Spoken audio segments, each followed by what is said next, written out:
A very good afternoon to you all, and we will recap our previous study, with,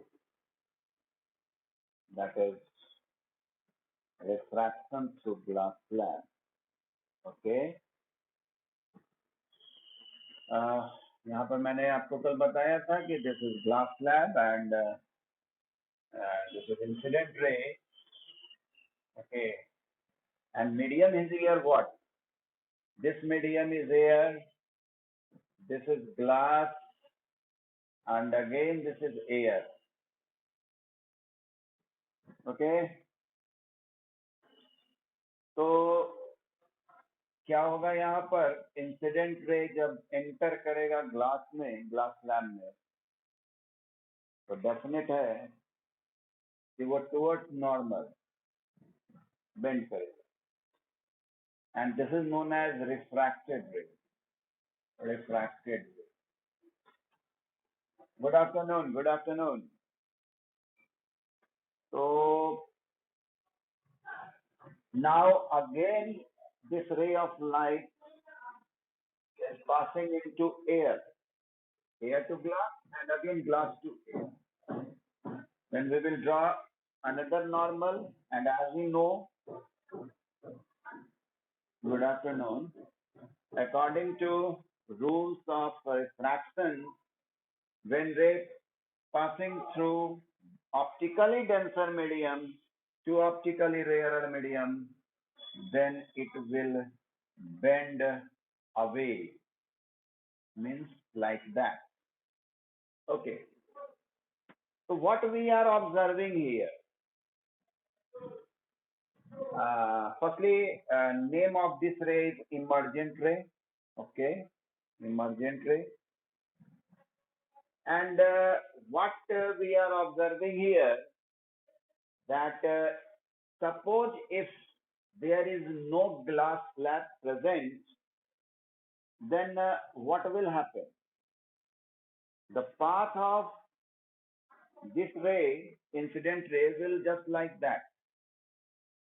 Okay, but due to presence of this glass slab, we are observing here that this ray of light gets deviated, gets shifted, and this distance we call lateral shift, or instead of shift we can say displacement, lateral displacement. कुछ और भी आप जान लें कि ये angle of incidence कहलाता है. कौन सा एंगल? इंसिडेंट रे और नॉर्मल के बीच का एंगल. दूसरा, ये रिफ्रैक्टेड रे और ये नॉर्मल के बीच का एंगल ऑफ रिफ्रैक्शन होगा. और यहाँ पर मैं ये आपको ज्यादा नहीं ले जाऊंगा कॉम्प्लेक्स रूप में. आप खाली इतना समझिए कि इस इंटरसेप्ट के लिए ये एंगल क्या हुआ, बोलिए, एंगल ऑफ इंसिडेंस हुआ कि एंगल ऑफ रिफ्रैक्शन हुआ?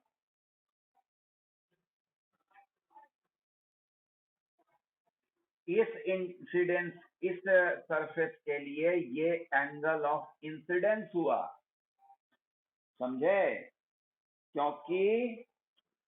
क्योंकि यहां से यहां जा रहा है, तो ये इंसिडेंट रे इसके लिए ना हो गया. इसको क्या मतलब है कि यहां से रे आ रहा है? किसी दो ही मीडियम में कंपैरिजन होता है, याद रखिए. ये आप नहीं सोचिए कि यहां से आ रहा है. यहां का बात कर रहे हैं तो ये दोनों का बात कर रहे हैं. जब इन दोनों का बात कर रहे हैं तो इसको नहीं सोचेंगे, और इन दोनों का जब बात करेंगे तो इसको नहीं सोचेंगे. ठीक है. तो इस हिसाब से वीडियो ब्लड आ रहा है. अच्छा, 1 मिनट.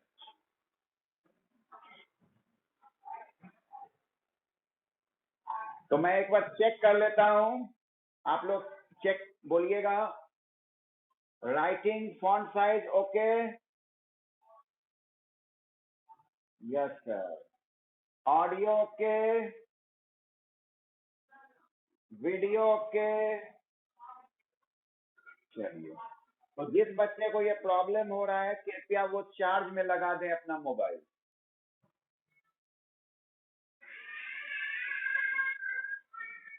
ठीक है। हाँ।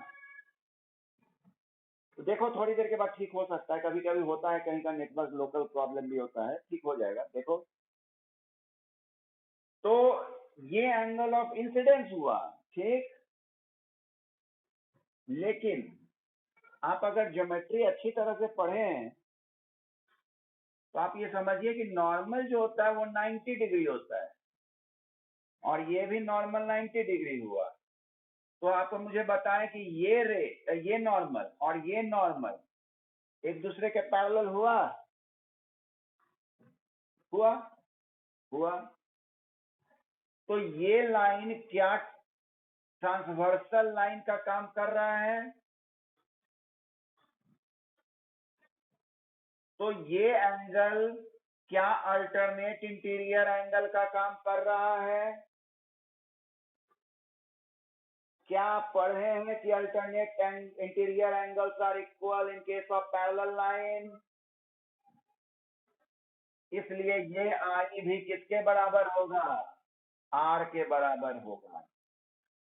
ठीक है, ये आई भी आर के बराबर होगा। मैं कुछ देर के बाद आपको अनम्यूट करूंगा, थोड़ी आवाज आ रही थी। ओके, जो भी डाउट है मैं बाद में बात करूंगा, अभी सुनते जाइए आप। तो ये आई भी किसके बराबर हो गया? आर। लेकिन ये कहलाएगा angle of incidence. As per geometry भले ही वो आई बराबर आर हो गया, लेकिन ये एंगल ऑफ इंसिडेंस ही हुआ। अच्छा, और ये एंगल को हम लोग कहते हैं, ये एंगल, हो सकता है ऑडियो क्लियर नहीं जा रहा होगा, अब जाएगा। फैन चल रहा था, ऑफ कर दिया मैंने। ये एंगल एंगल ऑफ इमर्जेंस कहलाएगा। ठीक है, एंगल ऑफ इमर्जेंस। लाइटिंग भी कुछ बेहतर हुआ होगा। तो एंगल ऑफ इमर्जेंस, तो आप ये जान लें कि angle of emergence angle of incidence के बराबर होता है। ये भी प्रॉपर्टी जान लीजिए। दूसरा जान लीजिए कि इमर्जेंट रे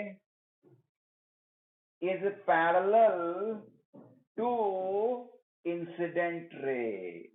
ठीक है, ये जो इंसिडेंट रे है उसके ये पैरेलल होता है, और साथ में angle of emergence is equal to angle of incidence.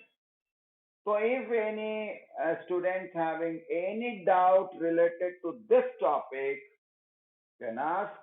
I am unmuting you all. You are welcome to ask.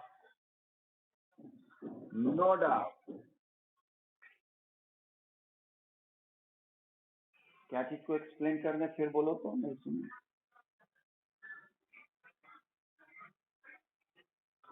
ओ अच्छा, एंगल ऑफ इंसिडेंस यहाँ पर एंगल ऑफ रिफ्रैक्शन इसलिए हो गया क्योंकि ये नॉर्मल है और ये भी नॉर्मल। ठीक, दोनों 90 डिग्री ही है, तो आप कॉन्सेप्ट लगाइए, दिस विल बी पैरेलल। ये पैरेलल है, और ये आपका ट्रांसवर्सल का काम कर रहा है। तो आप जानते ही है ना, alternate interior angles are equal. तो एक आर है और ये आई था, तो हम लोग तो जानते हैं कि alternate interior angles are equal, इसलिए आई इज इक्वल टू क्या हो गया? आर। समझे? हाँ, और एक यस्सी क्या पूछ रही थी? अच्छा, ठीक। नेक्स्ट, तो आपका पेज नंबर 175 में जो बातें मैंने बोला है उसी सब के बारे में लिखा है, इंसिडेंट रे, इमर्जेंट रे, है ना, डेफिनेशन वगैरह, तो उसको पढ़ लीजिएगा। मैंने यहाँ चर्चा कर दिया, आगे मैं बढ़ता हूँ। आज स्नैप काम कर रहा है ना? हाँ, अब अटेंडेंस अच्छा होना चाहिए सभी लोगों का। और आज 1 जुलाई, ओके, टुडे इज 1 जुलाई। ये बात ख्याल रखना है कि क्लास में प्रेजेंट जरूर होना चाहिए। आइए, now I am muting you all. Okay, next topic I will check.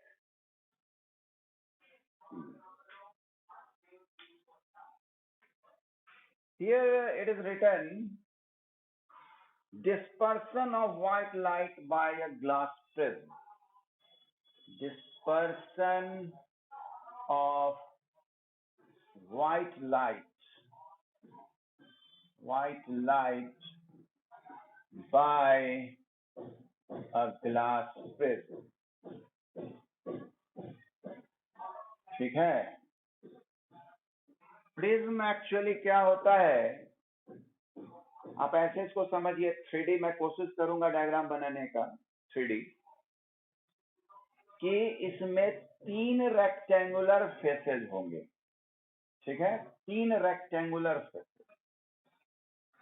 ये रेक्टेंगल हो गया, एक उसके अपोजिट साइड में होगा और एक बेस पे होगा। मुझे ऐसा लग रहा है कि कुछ कुछ फील आपको हो रहा होगा, है ना? अगर मैं इसको जोड़ूं तो ठीक होगा। हाँ ठीक है, वाह, वेरी गुड, ठीक बना है। तो यहाँ पर ए बी सी डी, एक रेक्टेंगुलर ये हो गया, दूसरा ये B C E and F ये हो गया, और तीसरा हो गया ये जो बेस में है ना, that is A D E F.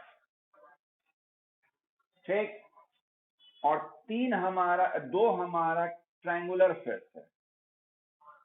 3 rectangular face,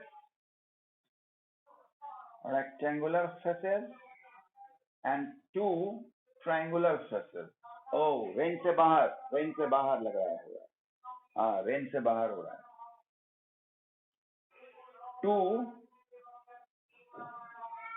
2 rectangular faces, वो कौन कौन हुआ? ए एफ बी, और दूसरा हो गया डीसीई। यही है प्रिज्म। ठीक,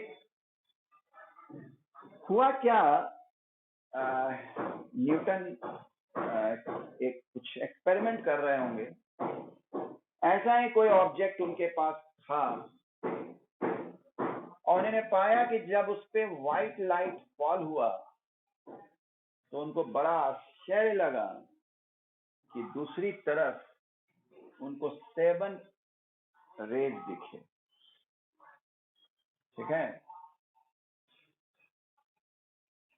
7 रेज दिखे, 7 कलर के उसमें, जिसको कि हम लोग याद करने के लिए बोलते हैं विबग्योर। सुने होंगे ये नाम, विबग्योर।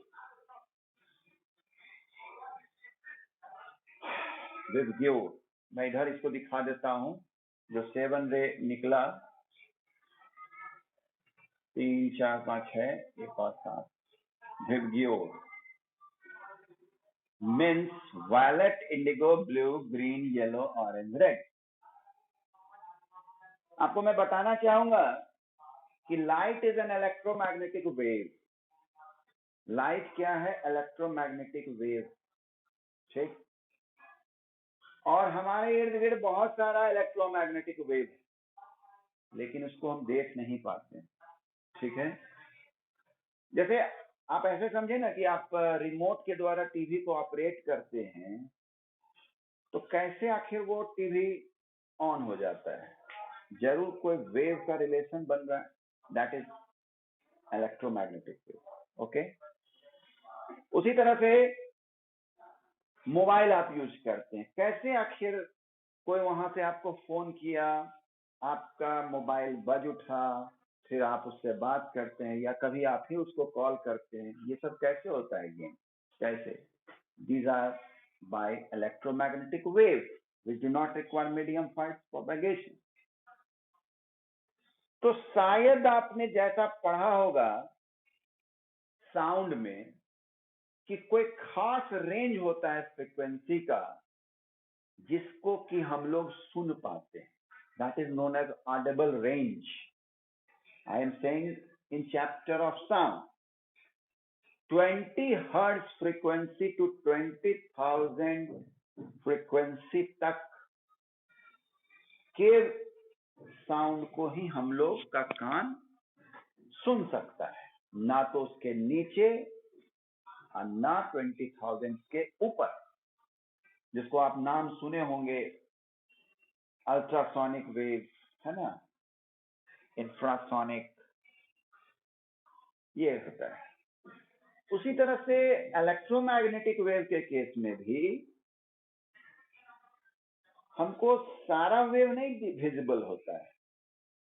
तो इस केस में जैसे साउंड में फ्रीक्वेंसी बोलते हैं, वैसे ही इलेक्ट्रोमैग्नेटिक वेव में वेवलेंथ बोलते हैं. एक खास रेंज है जो लगभग में मैं बोल रहा हूं 400 नैनोमीटर टू 700 नैनोमीटर, जिस इलेक्ट्रोमैग्नेटिक वेव का वेवलेंथ होता है उतना तक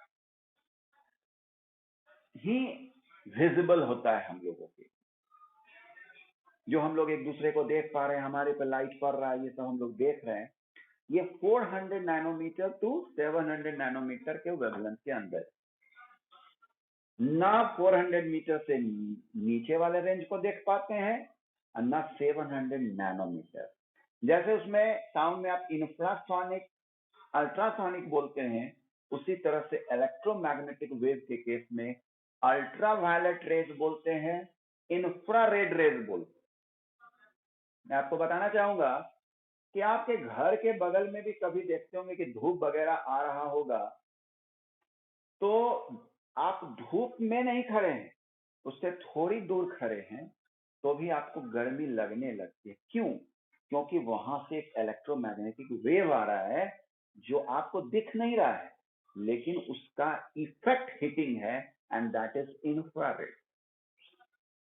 तो यहाँ मैं ये सब बातें इसलिए बताया कि ये जितना गेम है, ये जो विबग्योर का गेम देख रहे हैं, वो सिर्फ उतना ही इलेक्ट्रोमैग्नेटिक वेव का गेम है जो 400 नैनोमीटर से 700 नैनोमीटर तक का है.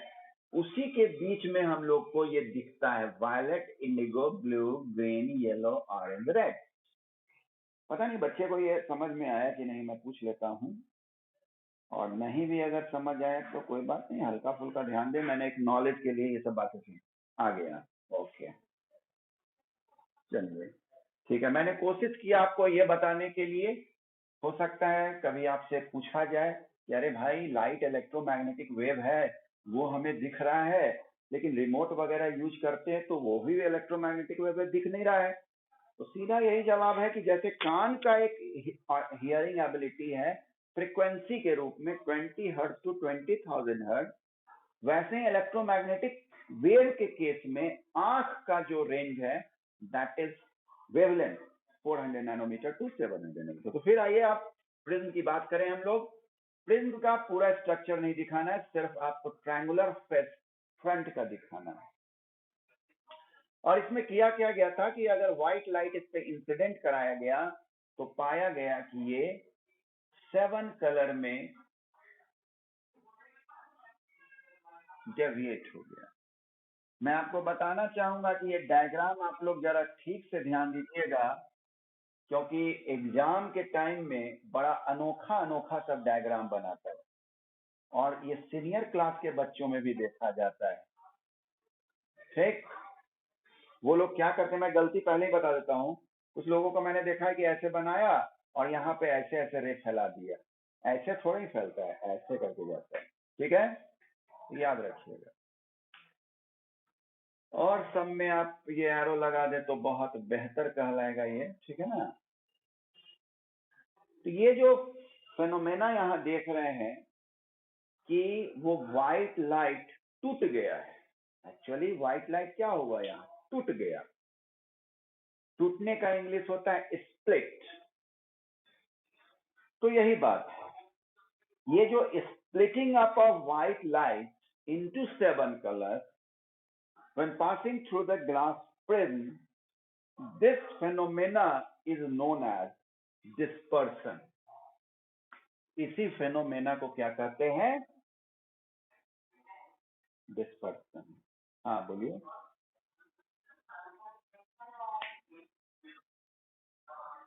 सेवन कलर होता ही है, कैसे होता नहीं है, उसमें 7 कलर रहता है, हमको दिखता नहीं है. क्योंकि आपको मैं समझा रहा हूं, दूसरे भाषा में समझा रहा हूं कि लाइट का स्पीड आप 3 into 10 to the power 8 metre पर सेकेंड जानते हैं. ठीक, आप ऐसे समझिए कि 7 बच्चे को मैं दौड़ा रहा हूं, 7 बच्चे को, और सातों बच्चा एकदम एक रंग से दौड़ रहा है. ठीक, एकदम ऐसे. ठीक है, और मैं साइड से देख रहा हूं, साइड से. क्या मुझे सातों अलग अलग दिखेगा? नहीं दिखेगा. तुमको क्रिकेट की भाषा में उस अंपायर को लेग अंपायर शायद बोलते हैं ना, जो साइड से रन आउट वगैरह देखता है. शायद मैं उतना अभी क्रिकेट बोलो तो लेग साइड में जो एक रहता है विकेट के पास रहता है, एक रहता है किनारे में रहता है जो रन आउट या नो बॉल वगैरह के लिए भी रहता है. तो वैसे ही मैं कह रहा हूँ कि रेस में जो दौड़ रहा है 7 बच्चा, तो सामने नहीं खड़ा होना है, साइड से देखिए, एकदम एक रंग से दौड़ रहा है, नहीं पता चलेगा. लेकिन वही सबका स्पीड थोड़ा थोड़ा अंतर हो तो आपको पता चल जाएगा कि अरे 7 बच्चा है. सेम वही बात है. हाँ, एकदम एकदम यही बात. तो होता क्या है कि सातों एकदम स्पीड लगभग सेम ही है. तो मेरे आंखों में जब भी आता है तो सातों मिल के आता है, और सातों जब मिल के आएगा तो व्हाइट हो जाएगा. आप फैन में भी कीजिए कि 7 तरह का कलर का पट्टी लगा दीजिए, ठीक है, और उसका फैन को चला दीजिए, आप देखिए व्हाइट हो जाएगा. हाँ, इसको न्यूटन डिस्क कहते हैं, कलर डिस्क. न्यूटन का एक्सपेरिमेंट है. हाँ, तो एक व्हील में आप, हाँ, तो 7 कलर का पट्टी बना दीजिए, उसके बाद उसको ऐसे ऐसे घुमा दीजिए, आपको व्हाइट. इसका मतलब कि व्हाइट कलर में 7 रंग मिला हुआ है, बस सबका स्पीड लगभग एक ही समान है, तो हम नहीं समझ पाते हैं. लेकिन फिर आइए रेस की बात करें. रेस, एक हर्डल रेस जानते हो ना, हर्डल रेस सुने हो? बाधा दौड़ उसको कहते हैं, बाधा दौड़. उसमें बीच बीच में ऑब्स्टेकल रहता है, उसको जंप कर करके जाना पड़ता है. तो उसमें क्या होता है, थोड़ा आगे पीछे लोग पिछड़ने लगता है. वही बात हुआ, जैसे ही मैंने प्रिज्म रख दिया, अब सबका स्पीड जो है चेंज कर दिया. अब जो बेचारा स्लो था वो और स्लो हो गया, जो तेज था वो जल्दी भाग गया. तो उसमें सबसे तेज जो है दैट इज रेड. रेड है. इसीलिए तुम ऐसे भी सोचो, कोई बच्चा बहुत तेजी से दौड़ रहा है, और उसका दोस्त उसको ऐसे करके पकड़ना चाहे तो नहीं पकड़ा पाएगा, वो झटका मार के निकल जाएगा. लेकिन वही बड़ा कोई सुस्त होकर दौड़ते दौड़ते आ रहा है, क्या करोगे, उसको तो आराम से रोक के गला मिल लोगे, है ना. वही बात है यहाँ कि रेड कॉम्पोनेंट.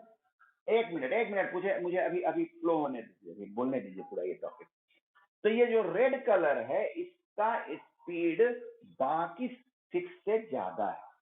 इसलिए देखो यहाँ पर चेक करना जरा बच्चा, मैं समझाना चाहूंगा. ये अगर प्रिज्म नहीं होता तो ये रे ऐसे चला जाता ना.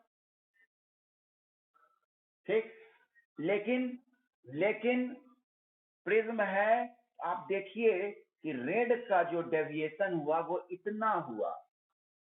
ठीक, विवियो ना होता है, VIBGYO. ऑरेंज का आप देखिए ज्यादा डेविएशन हो गया, ज्यादा मुड़ गया, उससे ज्यादा ये मुड़ गया. क्यों मुड़ गया? क्योंकि उसका स्पीड कम था, उस पर इफेक्ट डिस्पर्सन का ज्यादा हुआ. जो तेज ज्यादा था उस पर उतना असर डिस्पर्सन प्रिज्म का नहीं पड़ा. इसलिए प्रिज्म रखने से आपको वो 7 कलर स्प्लिट होके दिखाई देते हैं, अदरवाइज नहीं दिखाई देते हैं। हाँ, और ये आप जो स्क्रीन रखिएगा जिसपे ये 7 कलर दिखेगा, उसको कहते हैं spectrum, band of 7 colour. Okay, अब पूछिए क्या बात है भाई। हाँ, क्या बोले?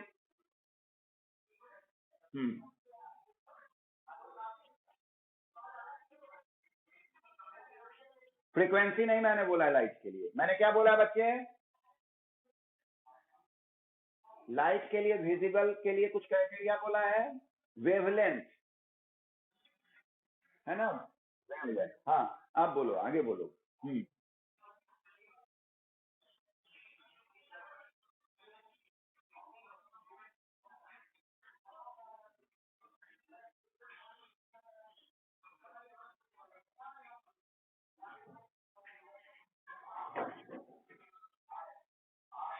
देखो, कुछ बातें ऐसी है कि जो अगर मैं मतलब अगर उस टॉपिक को छेड़ने लगा जाए तो बहुत ज्यादा वो ब्रॉड होने लगेगा, ठीक है? अभी आप सिर्फ इतना भर जानिए कि मैंने ये नहीं कहा कलर, मैंने कहा विजिबल, मुझे दिखेगा कितना तक, वो मैंने बोला 400 नैनोमीटर टू 700 नैनोमीटर। मैंने ये नहीं कहा कि ये कलर है उसका, ये कहा मैंने बोला। हमारे आई की विजिबिलिटी एबिलिटी इतना है ना? और मैं जहां तक पहले बता दूं कि wavelength is not the characteristics of colour, okay? इसलिए मैं ज्यादा इस टॉपिक को नहीं छेड़ रहा हूं, फिर दिक्कत हो जाने लगेगा, वो 8th नहीं दिखेगा, फिर वो 10th दिखने लगेगा, 10th से भी हो जाएगा तो 12th दिखने लगेगा, इसलिए थोड़ा रुक जाना है, ठीक है? हाँ, आगे कोई और? क्या?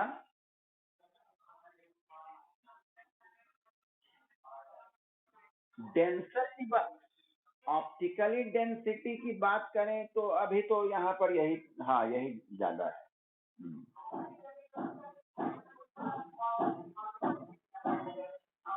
यस यस यस, हम तो तुमको बताए ना, दोस्त का एग्जांपल दिए ना, कि जैसे मान लिया मैं आपको फील कराता हूँ ऑफलाइन स्कूल का, कि कॉरिडोर में जैसे ही टीचर स्कूल क्लास से निकलते हैं तो सारे 2-4 बच्चे जरूर गेट पर खड़े हो जाते हैं, होते हैं ना?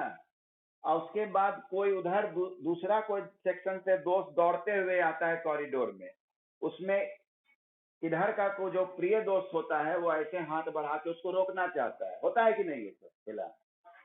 तो अगर वो तेज दौड़ते हुए जा रहा है तो उस पे उसके हाथ का कोई असर नहीं पड़ेगा, बहुत होगा थोड़ा सा डेविएट हो जाएगा।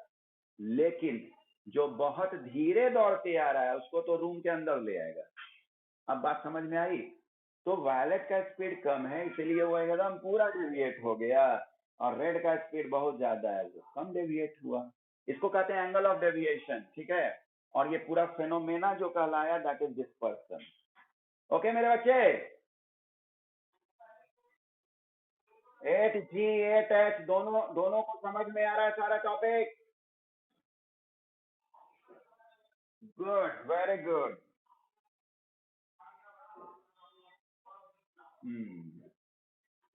अच्छा टॉपिक है लाइट।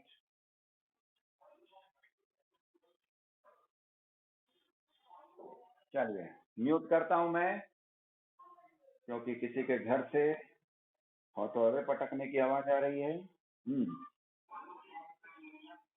चलिए आइए भाई, एक और हम लोग नेचुरल फेनोमेना देख लें, जैसे स्विमिंग पूल का देख लें। 1 मिनट, अभी भी लगता है म्यूट नहीं हो पाया पूरा अच्छा से।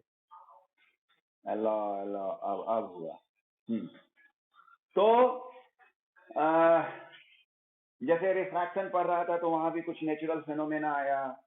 स्विमिंग पूल का बॉटम थोड़ा ऊपर दिख जाना, सिक्का अगर है पानी में उसमें डाल दिए तो सिक्का का ऊपर उठकर दिख जाना, पेंसिल को किसी पानी वाले गिलास में डुबा दिए तो पेंसिल का बेंडिंग रूप में दिखना, these are the natural phenomena. और उसी तरह से डिस्पर्सन का भी एक नेचुरल फेनोमेना आप देखते हैं। देखते हैं कैसे बोलोगे? बोलने देता हूँ।